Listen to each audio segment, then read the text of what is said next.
Hello everyone, mathematics pedagogy part 4 में आप सभी का स्वागत है। सबसे पहले हम लोग पिछले के वीडियो में जो क्वेश्चंस दिए गए थे उसका आंसर से डिस्कशन करेंगे, उसके बाद इस सीरीज के क्वेश्चन स्टार्ट करेंगे। तो पिछला सीरीज में जो क्वेश्चन था, तो ये था, पहला ही क्वेश्चन था, इसमें दिया है। चलो देखते हैं।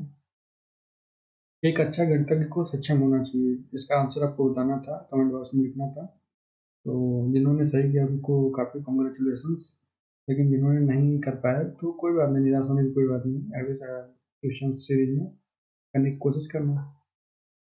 पहला देखो, क्वेश्चंस क्या था। एक अच्छा गणितज्ञ को सक्षम होना चाहिए, आपको बताना था कि एक अच्छा गणितज्ञ को सक्षम किसमें होना चाहिए।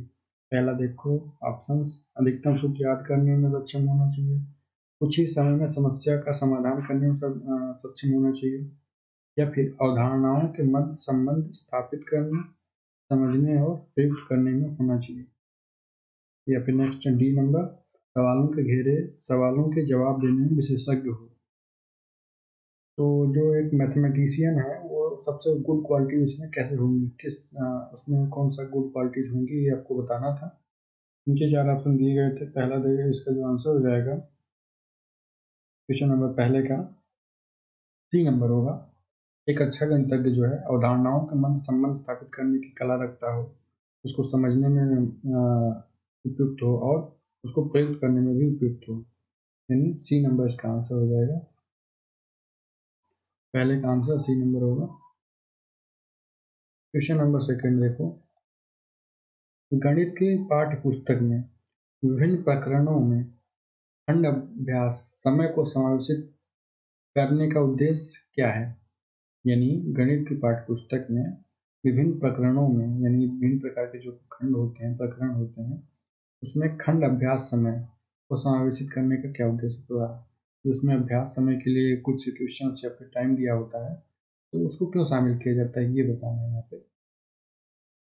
पहला देखो ऑप्शंस, दैनिक जीवनचर्या में बदलाव करने के लिए, समय का बेहतर सदुपयोग सुनिश्चित करने के लिए, विस्तृत अधिगम अवसर प्रदान करने के लिए, विद्यार्थियों को आनंद व मस्ती प्रदान करने के लिए। तो यहाँ पे जो सेकंड का आंसर हो जाएगा, क्योंकि क्यों दिया जाता है, क्योंकि विस्तृत अधिगम अवसर प्रदान किया जा सके, इसलिए इसको वहाँ पे प्रकरणों में अभ्यास समय को रखा जाता है। गणित की पाठ्य पुस्तक में विभिन्न प्रकरणों में कांड जैसे कि अभ्यास समय को समावेशित करने का उद्देश्य क्या होता है कि छात्रों के विस्तृत अध्ययन को अवसर प्रदान किया जा सके। क्वेश्चन नंबर सेकंड का आंसर सी नंबर हो जाएगा। क्वेश्चन नंबर थर्ड की ओर हम लोग चलते हैं।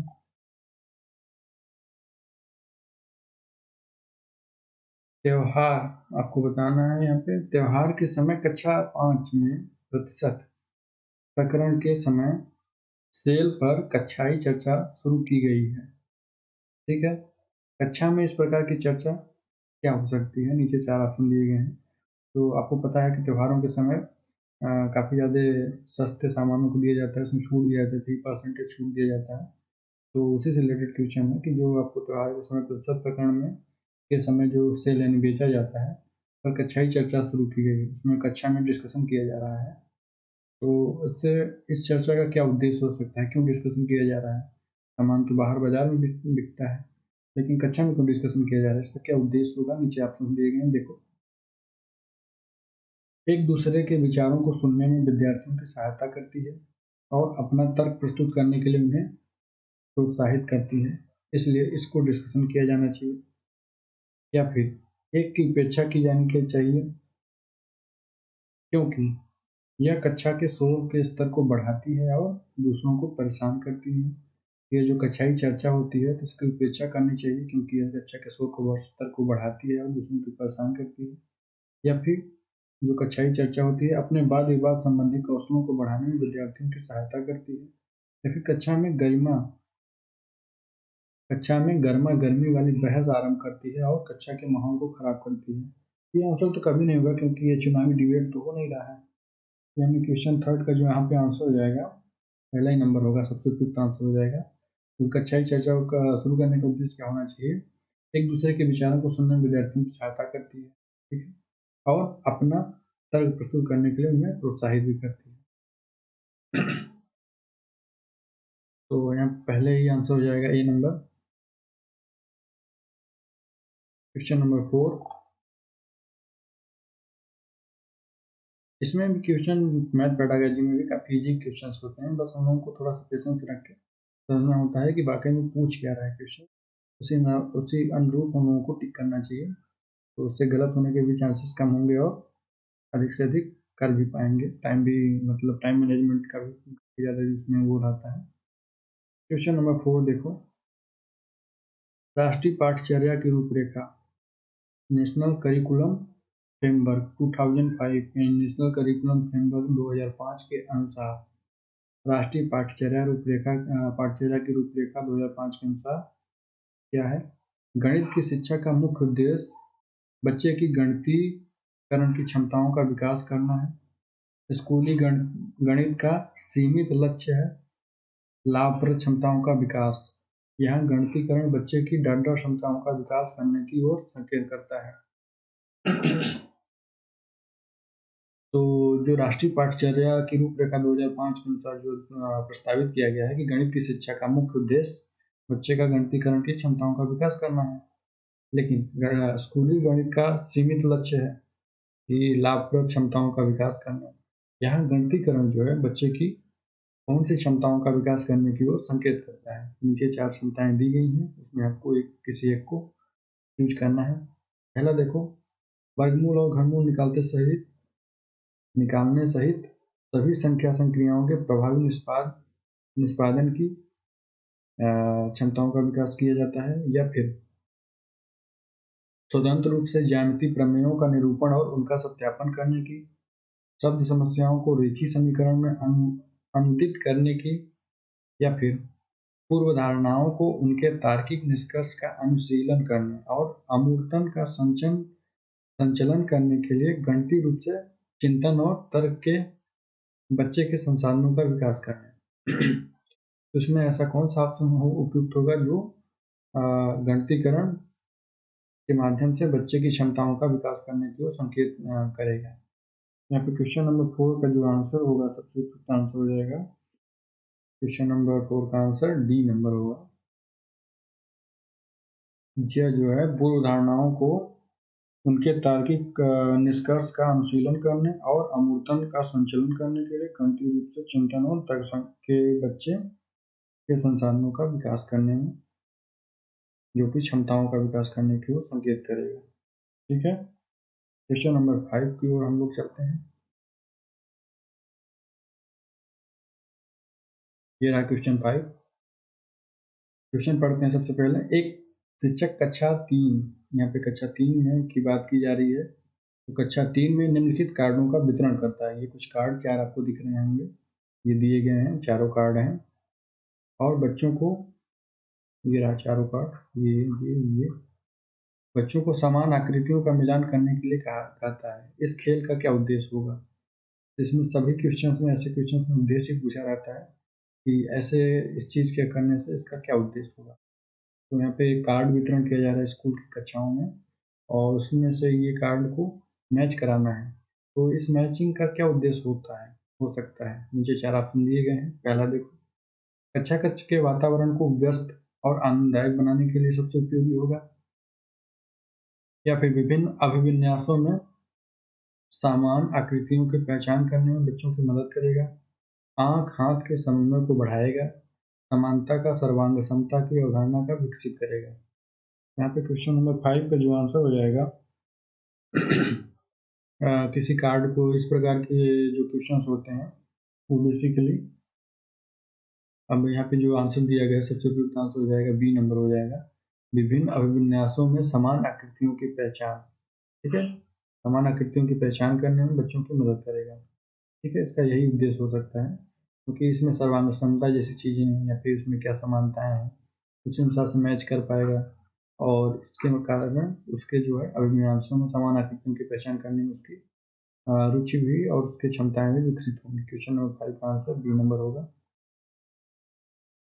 क्वेश्चन नंबर 6 की ओर चलते हैं। एक निर्देश दिया है, इसको पढ़ते हैं सबसे पहले। सबसे उपयुक्त विकल्प चुनकर निम्नलिखित प्रश्नों के उत्तर दीजिए। ठीक है, सबसे उपयुक्त विकल्प चुनकर हमको उत्तर देना है। पहला देखो क्वेश्चन क्या है, एक गणितीय प्रमेय के बारे में निम्नलिखित में से कौन सा कथन सही नहीं है। तो गणितीय प्रमेय के बारे में कौन सा कथन सही नहीं होगा? नीचे 4 ऑप्शन दिए हैं। पहला, प्रमेय विवक्षा के रूप में हो सकता है। तो क्या ये सही नहीं है विवक्षा के रूप में? मैं इसकी इंग्लिश में बताता हूँ, पहले ऑप्शन पढ़ देता हूँ। प्रमेय को सिद्ध किया जा सकता है। यदि प्रमेय सिद्ध हो जाए तो वह अपग्रहित बन जाता है। या फिर प्रमेय में 2 प्रतिबंध हो सकते हैं। तो इसका जो आंसर आपको है बताना है क्वेश्चन नंबर 6 का। इसमें पहला का जो है प्रमेय विवक्षा, विवक्षा को क्या बोल सकते हो? A theorem can be in the form of implication. ठीक है, प्रयोग, प्रमेय विवक्षा के रूप में प्रयोग के रूप में किया जा सकता है। इसकी इंग्लिश में बता दिया हूँ। A theorem can be in the form of implication. ठीक है। सेकंड में a theorem can be proved, यानी सिद्ध किया जा सकता है। थर्ड में सी नंबर में यदि प्रमेय सिद्ध हो जाए तो अपग्रेड बन जाता है, यानी a theorem become Exim of proved. तो इसका आंसर देना है कौन सा सही नहीं है, नहीं के रूप में हमको बताना है। तो 6 का जो आंसर हो जाएगा पहला नंबर, प्रमेय विवक्षा के रूप में हो सकता है, यानी a theorem can be in the form of implication, theorem को इम्प्लीकेट किया जाता है। तो क्या ये सही नहीं होगा? ठीक है, बाकी ये तीनों सही होगा। प्रमेय को सिद्ध भी किया जा सकता है। यदि प्रमेय सिद्ध हो जाए तो उसे अभिग्रहित बन जाता है, मतलब उसका सूत्र या फार्मूले बन जाते हैं, अभिग्रहित बन जाता है। प्रमेय में 2 प्रतिबंध हो सकते हैं, बिल्कुल 2 भी हो सकते हैं, और भी हो सकते हैं, लेकिन हो सकते हैं इसमें बोला है, तो ये भी सही होगा। यानी यहाँ पे क्वेश्चन नंबर 6 का नहीं के रूप में आंसर हो जाएगा ए नंबर। क्वेश्चन नंबर 7, तकनीकी पर आधारित खेलों जिनमें संख्याओं के गुणनखंड या द्विआयामी आकृतियों को जोड़कर नहीं आकृति बनाना आदि होता है, इसका प्रयोग, यानी तकनीकी पर आधारित खेलों और जिनमें संख्याओं के गुणनखंड या द्विआयामी आकृतियों को जोड़कर नहीं आकृति बनाना आदि होता है, इसका प्रयोग कहाँ होगा? विद्यार्थियों को गणित की प्रयोगशाला में व्यस्त रखने में शिक्षक की सहायता करता है। विद्यार्थियों की संख्यात्मक दक्षता और परिकलन दक्षता को बढ़ाता है। विद्यार्थियों में अवधारणाओं को समझने की क्षमता में वृद्धि करता है, ताकि वे अपनी योग्यता के अनुसार अन्वेषण, प्रेक्षण और निष्कर्ष करने के कारण कुशल हो जाते हैं। या फिर शिक्षक द्वारा विद्यार्थियों के गणित प्रदर्शन का मूल्यांकन करने में सहायता करता है। यहाँ पे 7 का आंसर होगा सी नंबर, विद्यार्थियों को में अवधारणाओं, जैसे इस पद्धति में क्या होता है, बच्चे को पूर्ण स्वतंत्रता और सभी सुविधाएं प्रदान की जाती हैं। खेल आधारित शिक्षा सीखने को अधिक आकर्षक बनाती है एवं सीखने के बेहतर तरीके उपलब्ध कराती है तथा सीखने की प्रक्रियाओं को रुचिकर, परिणाम उन्मुख और रोचक बनाती है। इसलिए इसका जो आंसर हो जाएगा सी नंबर।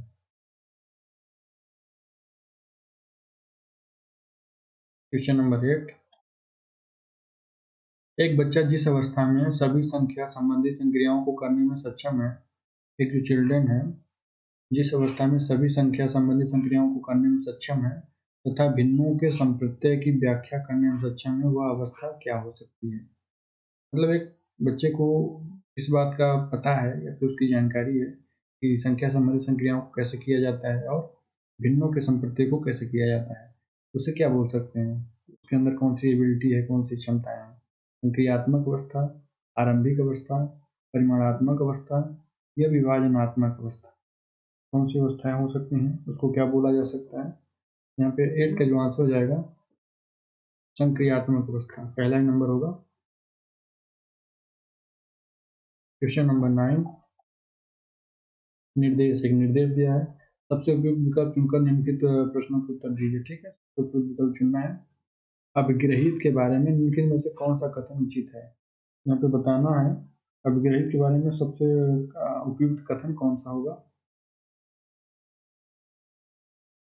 तो ऑप्शन देखो, अभिग्रहित व साध्य एक जैसे ही होते हैं, एक जैसे ही। अभिग्रहित को एक्जिम बोल सकते हो, एक्जिम इसको बोला जाता है। ठीक है, अभिग्रहित व साध्य एक जैसे ही है। या फिर अभिग्रहित को सिद्ध किया जा सकता है, यानी एक्जिम को सिद्ध किया जा सकता है। अपग्रहित व प्रमेय एक जैसे ही हैं। अपग्रहित गणितीय है जिनको सिद्ध नहीं किया जा सकता है। तो क्वेश्चन नंबर 9 का जो आंसर हो जाएगा, कौन सा कथन उचित होगा? तो अभिग्रहित गणितीय है जिनको सिद्ध नहीं किया जा सकता है। जो एग्जिम्स होते हैं, धारणाएं होती हैं, उनको सिद्ध नहीं किया जा सकता है, बल्कि वह एक हाइपोथेटिकल कॉन्सेप्ट होता है। ठीक है। क्वेश्चन नंबर 10 देखो, गणित में प्रदर्शन उल्लेख नहीं करता है। गणित में जो आपका प्रदर्शन है, क्या उल्लेख नहीं करता है? प्रदर्शन, परफॉर्मेंस या फिर रिप्रेजेंटेशन जो है वो in mathematics does not refer to. तो ऑप्शन देख लो, संख्या श्रेणी को ज्यामितीय प्रतिरूप में व्यक्त करना, इसका उल्लेख नहीं करेगा। दो चरों के मध्य संबंध को समीकरण में व्यक्त करना, एक महत्वपूर्ण ज्यामितीय परिणाम को प्रमेय में व्यक्त करना, या फिर दिए गए आंकड़ों को आलेख द्वारा व्यक्त करना। तो गणित में प्रदर्शन उल्लेख नहीं करेगा कौन सा? बी नंबर, दो चरों के मध्य संबंधों को समीकरण में व्यक्त करना, ये जो है गणित में प्रदर्शन का उल्लेख नहीं करता है। बी नंबर इसका आंसर हो जाएगा। तो आज का सीरीज यही समाप्त होता है। आप लोगों को बताना है 10 में कितने आपको प्राप्त हुए। मुझे उम्मीद है कि 10 में 10 ही मिले होंगे। आप लोग कमेंट बॉक्स में बता सकते हो। आपके लिए क्वेश्चंस है जो कि अगले हम लोग वीडियो सीरीज में डिस्कस करेंगे इसके आंसर्स को। देखो, कक्षा में गणित की भाषा जो आपके क्लासें होती हैं उसमें गणित की भाषा विकसित करने के लिए 4 चरण इस क्रम में हो सकते हैं। 4 क्रम होते हैं, उसका एक अरेंजमेंट आपको बताना है। दिए गया है अरेंजमेंट 4 ऑप्शंस में, कौन सा होगा? प्रतिदिन की भाषा सबसे पहले, फिर गणितीय परिस्थिति की भाषा, फिर गणित की समस्याओं को हल करने की भाषा, फिर प्रतीकात्मक भाषा। दूसरा, प्रतिदिन की भाषा, गणित की समस्याओं को हल करने की भाषा, गणितीय परिस्थिति की भाषा या प्रतीकात्मक भाषा। इसमें कौन से आर्डर सबसे सही है ये बताना है। प्रतिदिन की भाषा पहले होगा, फिर गणित की समस्याओं को हल करने की भाषा होगा, फिर प्रतीकात्मक भाषा, फिर गणितीय परिस्थिति की भाषा। कौन सा उपयुक्त होगा?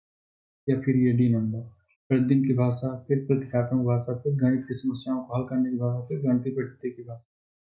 इसमें से जो सही होंगे वो आपको टिक करना है और कमेंट बॉक्स में बताना है। ठीक है। अगर आप इस वीडियो को फेसबुक या टेलीग्राम पे देखना चाहते हैं, दिए गए डिस्क्रिप्शन बॉक्स में लिंक में जुड़ सकते हैं और वहाँ पे आसानी से देख सकते हैं। ठीक है। तो आज वीडियो यहीं समाप्त करते हैं। अगले वीडियो में हम लोग इसके क्वेश्चंस को डिस्कशन करेंगे, साथ ही इसके आंसर्स को डिस्कस करेंगे। तो आप लोग देखो, पिछला वीडियो सीरीज अगर नहीं देखे होंगे तो वहाँ पे जाके देखना। बाल विकास आगे और अन्य सब्जेक्ट की पैडागॉजी भी हम प्ले लिस्ट में उपलब्ध है, संस्कृत, हिंदी, इंग्लिश, जो भी आपको करना हो। ठीक है, इसको यहीं समाप्त करते हैं।